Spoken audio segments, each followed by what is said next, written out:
Bonjour tout le monde, j'espère que vous allez bien. Donc on va faire le tirage pour les énergies de la semaine prochaine. Donc ce sera la semaine du 22 au 28 avril 2024. Donc la semaine dernière, le tirage était, il me semble, en route vers l'abondance ou vers l'abondance et le grand amour en abandonnant un amour non réciproque. J'espère que vous avez passé une bonne semaine. Le programme de cette semaine, demain, je fais un tirage pour la pleine lune. La pleine lune en Scorpion, il me semble. Peut-être il y aura des mini-tirages de signes avec. Et la semaine prochaine, je fais des tirages bonus pour le mois d'avril. Le dernier petit message dont vous avez besoin d'entendre pour cette fin avril, les tirages pour le mois de mai ne sortiront que la semaine d'après. Et dimanche, un tirage, donc dimanche prochain, un tirage mai énergie générale. Voilà. Donc ce sera la semaine du 22 au 28 avril 2024. Quelles sont les énergies pour aujourd'hui? On va faire quelles sont les énergies pour cette semaine, pardon. On va faire un grand tableau. C'est parti, qu'est-ce qu'on vous dit pour cette semaine du 22 au 28 avril 2024?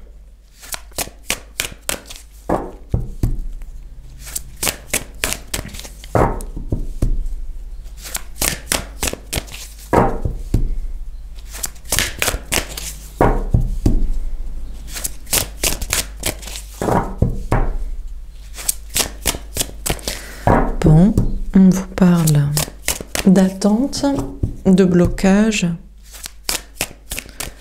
de retard.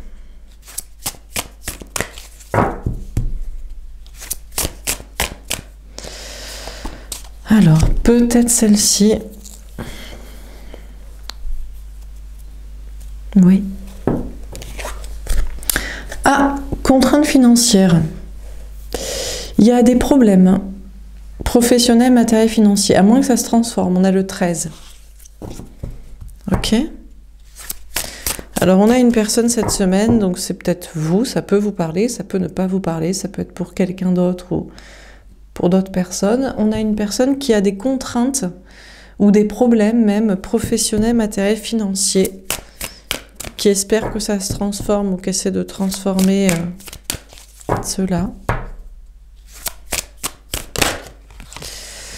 On a jardin et portail. On a peut-être une personne qui s'occupe d'un jardin, d'une clôture ou d'un environnement extérieur, d'une question de maison. On a le 30, le 3, l'impératrice.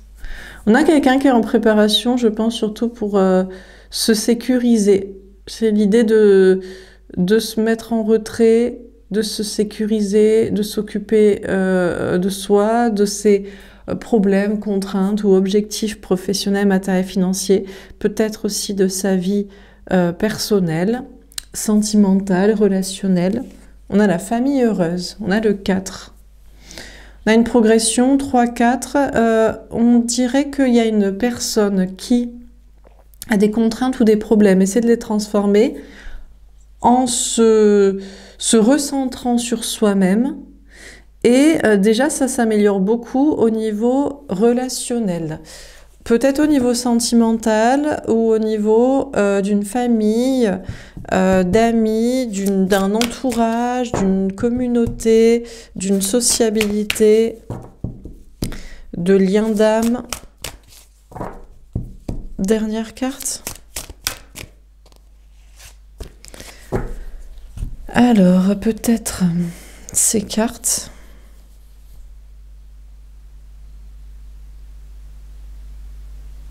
Oui.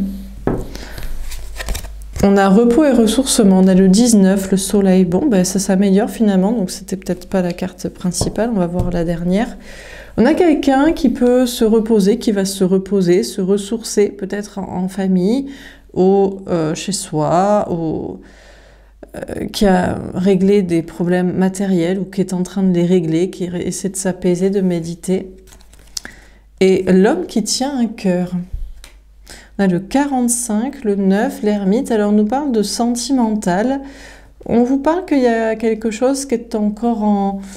On a quelqu'un qui est en réflexion à propos de l'autre, à propos du sentimental, qui est peut-être en silence aussi, en introspection, en travail sur soi ou tout court.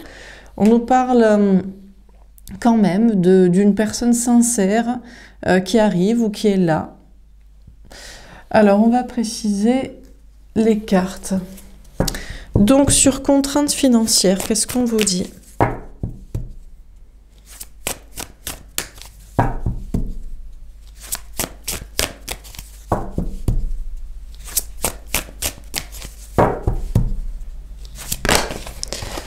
Ah, on a mariage et amour véritable. Alors déjà, on a une personne qui est contrainte, obligée ou bloquée par des questions professionnelles, matérielles, financières, et notamment financières liées à un mariage. Parce que on a une personne ici qui est mariée, qui est engagée, très engagée avec quelqu'un, mariée, pacsée, vie commune, achat immobilier, famille, bon... Mais on a une personne, peut-être devant les contraintes, devant les difficultés, en fait, se dit que finalement c'est le grand amour. Peut-être on a une personne qui abandonne, qui abdique ou qui fait marche arrière. Au lieu de voir les problèmes professionnels, matériels, financiers liés à un mariage, la personne finalement se dit non, mais en fait c'est le grand amour. Parce que c'est trop compliqué de changer, de divorcer, de se séparer, d'être avec quelqu'un d'autre, donc ça doit être le grand amour. Pour d'autres, c'est l'inverse. On a quelqu'un qui n'abdique absolument pas, qui n'abandonne pas, et qui a comme objectif l'amour véritable, que la personne soit connue, soit en tête, soit déjà en relation, même peut-être à côté, ou à rencontrer, à découvrir, à je ne sais où. La personne décide... Malgré des contraintes, c'est pas évident de transformer des choses matérielles, une emprise, des menottes, enfin, des obligations liées à déjà l'engagement vers une personne pour aller vers un autre amour et vers cette fois le grand amour, la bonne personne. Donc c'est pas évident, mais la personne ne renonce pas et le fait quand même. Alors sur jardin et portail, donc ça va dépendre de les contraintes financières, sont-elles trop fortes pour abdiquer ou peu importe, moins forte ou peu importe, et peut-être aussi sur les sentiments. Finalement, il y a des sentiments, donc on reste avec la personne, ou finalement, non, il n'y en a pas assez, et il y en a en plus pour quelqu'un d'autre, où il y a la volonté d'une autre relation. Alors, sur jardin et portail, on a libérez-vous, il est temps de reprendre le contrôle de votre vie. Alors là, on a beaucoup l'idée d'enfermement. On a quelqu'un, alors peut-être qui cherchait à se sécuriser, à s'occuper de soi, à se recentrer sur soi, comme ça, à être un petit peu aussi enfermé dans une maison, dans un lieu de vie, dans un travail, dans un environnement. Et la personne est en train de se libérer. Peut-être après s'être sécurisé, s'être occupé de soi, s'être concentré sur soi, on a une personne qui décide de sortir d'une sorte d'enfermement, de sortir d'une sorte de huis clos, de sortir d'une situation un peu bloquante jusqu'ici. Alors, sur la famille heureuse, on a l'engagement. Votre vie amoureuse s'élève à un niveau supérieur d'engagement. On a une personne qui décide de s'engager ou de rester engagée auprès d'une famille. Alors, soit c'est la famille, les enfants dans le mariage, dans la relation. Il y en a une personne qui finalement, ça se passe très bien en famille, les enfants, peut-être les parents, les frères, les sœurs, bon, je ne sais quoi. Les enfants, peut-être, dans la relation. Donc, finalement, la personne décide de rester engagée envers cela. Ou ça n'a rien à voir, ou ça peut être dissocié, ou c'est dissocié d'une relation, d'un mariage, d'un engagement, d'une relation importante, et la personne décide de s'engager uniquement pour cette famille, pour ses liens, pour cet entourage, pour ses amis. Ça peut être la famille de sang, mais ça peut être aussi une famille d'âme, des personnes choisies. Sur repos et ressourcement, on a la codépendance. Les dépendances affectent votre vie amoureuse. On a quand même une personne qui se repose, qui se ressource, mais qui admet qu'il y a des codépendances affectives ou matérielles dans sa vie. Alors peut-être matérielle ici, mais peut-être aussi affective. Bon là, peut-être lié à un lieu aussi de vie ou de travail, un endroit. Ici, peut-être que c'est de la codépendance aussi affective, peut-être matérielle aussi, mais voilà. On a une personne en fait qui essaie de méditer et qui essaie d'identifier si c'est du besoin toxique, c'est vraiment de la dépendance et c'est de l'enfermement, ou si c'est de l'entraide émotionnelle, matérielle. Donc on a une personne qui est assez reposée, est assez bien et peut méditer et voir les choses de manière, à mon avis, objective. Alors on continue sur les contraintes financières, le mariage et l'amour véritable.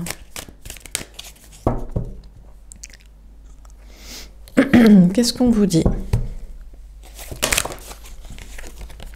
Les enfants intérieurs. En fait, ici, ça va dépendre de l'enfant intérieur de la personne, de sa capacité à se connecter à son enfant intérieur. Est-ce que son cœur, son âme veulent vraiment vivre et avec qui? Mais ça peut aussi dépendre des enfants. Ça peut aussi dépendre d'une question de lien d'âme, de spiritualité, de parcours. On a quelqu'un ici, en tout cas, qui va s'écouter.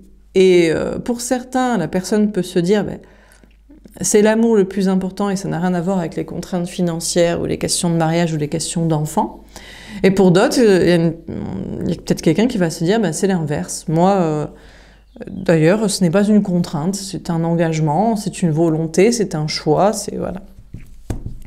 Donc là, on a une personne qui va vraiment s'écouter soi. Et il n'y a personne qui pourrait avoir à redire s'il vaudrait mieux choisir l'amour ou l'argent, s'il vaudrait mieux choisir l'amour romantique ou les enfants, s'il vaudrait mieux choisir un amour réel ou un amour spirituel. On a une personne qui fait son choix en âme et conscience et qui est connectée à quelqu'un qui fait peut-être le même choix, ou peu importe d'ailleurs. D'ailleurs, peut-être ça peut dépendre aussi.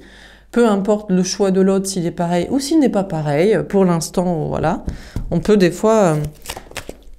Bon, après, il y a le consentement, mais on peut toujours choisir dans son cœur quelqu'un qui ne nous choisit pas. Pas pour l'instant et peut-être jamais, mais tant qu'on n'embête pas la personne et qu'on garde son sentiment et son espoir dans son cœur, qui ça peut déranger? Après, voilà, la personne fait ses choix. Hein.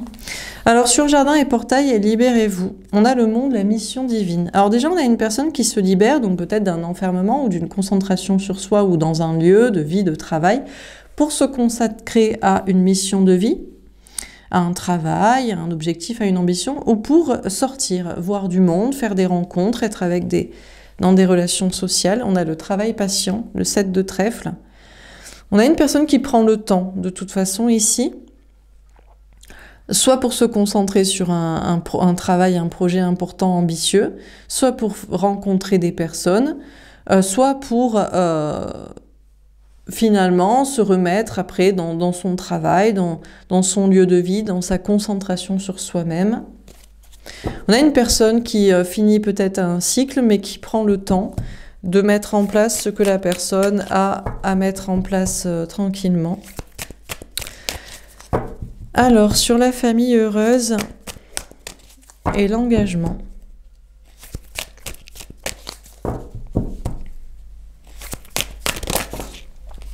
On a le partage équitable. En tout cas, on a une personne qui estime, qui vit, qui a vraiment le sentiment, et je pense que c'est de manière honnête, que les relations ici, familiales ou sociales, sont équitables. On a une personne qui reste engagée ou qui décide de s'engager envers des personnes, une famille, enfants ou parents, frères, sœurs ou autres, ou amis proches, ou communautés, ou certaines sociétés, bon, peu importe. On a une personne qui est engagée ou qui reste engagée parce que la personne estime, voit que ce sont des relations équitables où la personne peut donner et recevoir et que ça se passe bien. Sur repos et ressourcement et la codépendance, on a le lâcher-prise. On a une personne ici qui va laisser tomber des relations de codépendance dans le sens que c'est toxique, que c'est enfermant, que c'est aliénant, que ça empêche peut-être de progresser, de se développer dans un autre domaine ou voilà, dans un autre pan de sa vie ou dans un domaine, dans un développement personnel. La personne admet ça. Après repos, ressourcement, méditation, la personne identifie ce qui est toxique, ce qui empêche aussi peut-être de vivre une vie sentimentale et laisse tomber ça, mais peut aussi tout à fait lâcher prise et admettre que c'est pas de la codépendance au sens de toxique, c'est de l'entraide sociale, de l'entraide amoureuse, de l'entraide professionnelle ou matérielle, de l'entraide spirituelle et que il y a aucune raison de lutter contre parce que ça lui convient. Alors on continue sur les contraintes financières.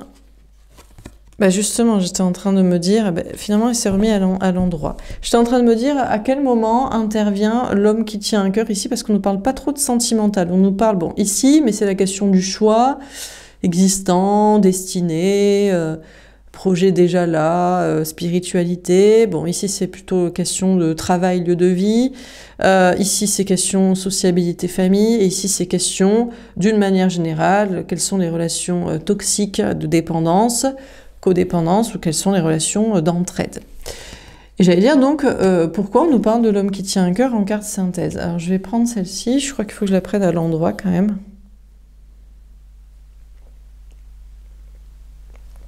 Oui, bon. On a Jean le Baptiste, prophète annonçant le Messie. Alors ici, on a une personne qui vient se dégager de la situation, qui arrive, donc ça peut être une rencontre, ou qui est déjà là, donc c'est le mari, le conjoint, c'est l'amour choisi, c'est la personne en connexion spirituelle, bon, peu importe, ou c'est la personne elle-même qui décide d'être son propre prophète, sauveur entre guillemets, à l'avant-garde de sa vie, de je ne sais quoi, de la suite, hein, parce qu'il y a une question de choix. Et voilà, donc là apparemment on a un personnage important, qui peut être la personne en face ou qui peut être incarné par la personne en question. À mon avis, c'est une fois que la personne s'est écoutée soi, qu'est-ce que veut vraiment vivre la personne soi? Peut-être en rapport aussi avec des enfants, avoir ou pas des enfants, rester avec le parent des enfants, bon, etc. D'autres objectifs de vie. Eh bien, il y a c'est comme s'il y avait une sorte soit de personne qui arrive, soit de personne qui est là ou qui revient, soit la personne ici incarne son choix. Sans trop savoir aussi, c'est pas parce que la personne choisit ça que l'autre en face choisit ça. La personne peut se dire, moi je reste mariée. Peut-être l'autre, le conjoint va dire, moi je veux divorcer. Donc bon voilà. Ou moi je reste fidèle à cette personne, j'y crois, on se retrouvera un jour. Moi je t'ai jamais aimé et je m'en fous. Donc voilà, bon, peu importe. On a les apôtres. Les 12 disciples de Jésus. Là, on a une personne qui est très concentrée sur son travail. Il y a une question de mission de vie, de travail, de mission sociale. On a une personne qui prend le temps de s'occuper, de porter un message à des personnes ou de réintégrer une vie sociale, de faire des sorties, de faire des rencontres. On a une personne qui prend le temps de tout ça, mais qui réunit sa communauté sociale, familiale peut-être aussi, ça peut être inclus, professionnelle. On a une personne qui est accompagnée et qui prend le temps d'être bien accompagnée dans sa vie professionnelle, dans sa vie sociale, dans sa vie peut-être aussi dans une question de lieu de vie. On peut avoir une personne qui intègre aussi peut-être une colocation, une communauté. Alors, on a Sainte Sarah, servante noire des maris. Attention, alors là, on a une personne qui est peut-être un petit peu allée trop vite, qui s'est dit « Waouh, c'est trop génial, la famille heureuse, la communauté heureuse, je m'engage, je reste engagée, c'est des belles relations équitables. » On a une personne qui pourrait avoir tendance à tomber dans le sacrifice. C'est tellement beau, c'est tellement joli, c'est tellement pluriel, c'est tellement solidaire. La personne, peut-être, on a quelqu'un qui en fait peut-être un petit peu trop pour tout ça. Et on a prière. Remerciement ou demande à Dieu. Ouais, bon, on a une personne qui va prier pour espérer qu'il n'y ait pas trop d'abus en face, si la personne est gentille. Ou alors on a une personne qui va remercier, qui est contente d'incarner son rôle un petit peu, pas de servant, mais vraiment, oui, d'être au service de cette famille, communauté, de ces personnes, de ses amis, de cet entourage, de ce groupe. qui va peut-être espérer qu'il n'y a pas trop d'abus, qui va peut-être demander qu'il n'y a pas trop d'abus en face. On a la Bible, livre sacré d'histoire et préceptes. On a une personne qui pourrait se mettre à l'écriture d'un livre ici. Un livre, une formation, quelque chose d'écrit, une biographie, des préceptes, du développement personnel. On a une personne qui va...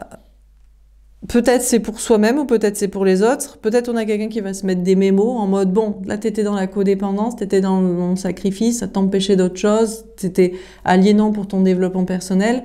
Laisse tomber et prends-en note et note-le bien de ne pas y retomber. Ou alors, non, j'accepte, c'est de l'entraide, mais je vais bien me le noter ou je vais l'enseigner, je vais le dire à je ne sais qui. Dernière carte. Alors, sur les contraintes financières, le mariage, on a le boomerang. Ah, il y a un retour ici. Alors, il y a un retour, il y a une réconciliation. Alors, soit c'est avec la personne choisie, du choix, et c'est dans le choix choisi de la tête de la personne là, qui devient son propre prophète, dirigeant de ce que la personne souhaite.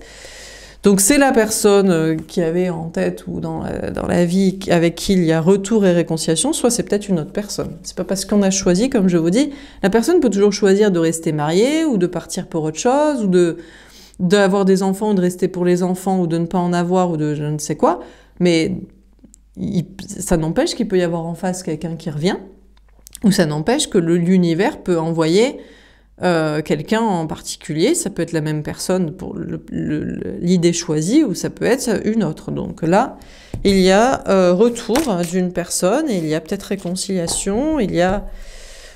Oui, il y a la même situation. On a la fécondité. Ça, là, par contre, ça semble être un projet un petit peu de longue haleine. Ce projet de se libérer d'un endroit, d'un travail, d'un recentrage sur soi, d'être avec des gens, une mission sociale, une mission de vie, un travail, d'être dans une communauté. C'est un projet qui se mûrit, qui se met en place. On a le cadeau. Bon, ben ça va. On a une personne, à mon avis, il n'y aura pas d'abus. On a une personne qui est gentille, qui donne aux autres, qui est content d'être là, qui espère qu'il n'y aura pas d'abus et qui est content de faire son travail de don de soi et il n'y aura pas d'abus puisqu'il y a un beau cadeau. Donc on a une personne qui est plutôt récompensée pour sa gentillesse et qui est plutôt entourée de personnes non abusives dans cette situation. Et il y a des récompenses à venir. Dernière carte, on a l'instabilité. D'accord, on a une personne qui est un petit peu déstabilisée là, à l'idée de raconter ceci, exposer cela, ou de se noter à soi tel précepte et ligne de conduite désormais.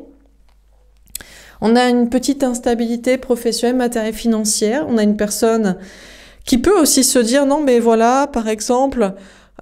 c'est pas de la codépendance affective ou matérielle, c'est de l'entraide, je m'engage à y croire et à le dire, mais ça n'empêche que ça peut quand même amener à des petites instabilités matérielles ou émotionnelles ou spirituelles, ou alors non, c'est toxique, je laisse tomber et je me le note pour plus tard et je vais le dire.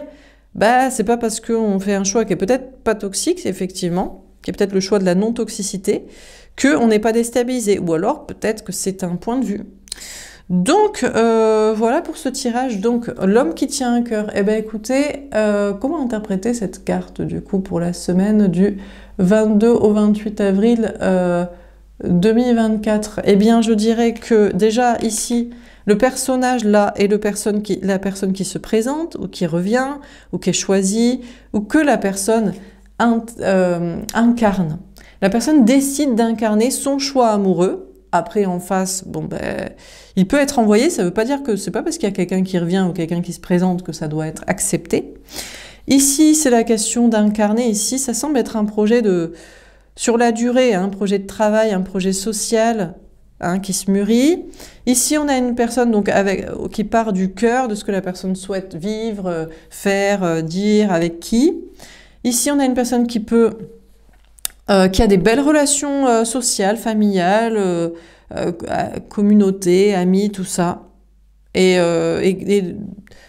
que son cœur, ses sentiments, sa sensibilité, son don de soi est récompensé. Et ici, on a une personne qui s'écoute, mais Après, c'est pas parce que la personne en tire des conclusions, même s'il y a quand même, à mon avis, la personne a quand même raison, parce qu'on a quelqu'un qui est reposé, qui est ressourcé, qui est heureux, et qui peut maintenant bien identifier ce qui est de codépendance, ce qui est toxique ou ce qui ne l'est pas. Donc je pense que, après, c'est pas parce que la personne fait le bon choix et a le bon point de vue sur une situation que la vie n'amène pas des petites déstabilisations. Sinon, la vie serait trop simple. C'est pas parce qu'on a bien choisi le bon chemin avec les bonnes personnes et la bonne attitude, et à l'inversement, on n'a pas choisi le bon, on a renié le mauvais chemin avec les mauvaises personnes et les mauvaises attitudes, que après, la vie est simple, mais c'est pas grand chose, c'est des petites déstabilisations.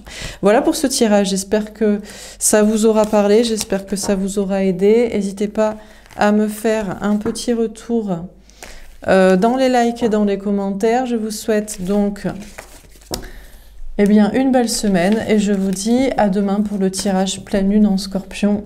Voilà, belle journée, au revoir.